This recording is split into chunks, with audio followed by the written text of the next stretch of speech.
In this video, let me show you how to connect your Canon imageCLASS MF275dw printer to your Wi-Fi network to be able to print and scan using a computer and a smartphone. Step number 1, press the home button here to get on the home menu. Then you're going to press this right side arrow a few times until you get to the 5 out of 5 menu where you see wireless LAN set. Press on it. Press yes. Select your Wi-Fi network from this list. You can use the arrow if you don't see it to see them all. Now it's time to enter the password. Unfortunately, there is no keyboard on the display. You have to use this number pad.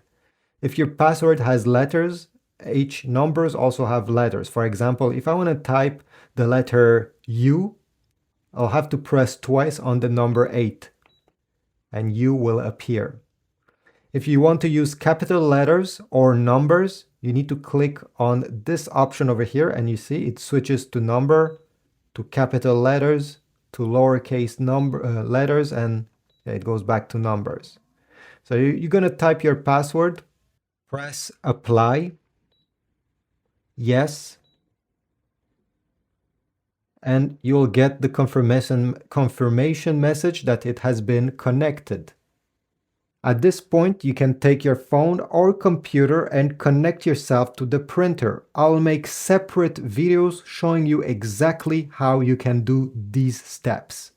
So check my channel and you'll be able to set up your phone, Android, iPhone, or PC or Mac computer. Thanks, subscribe, like, and I'll see you in the next video. Don't forget to leave a comment as well.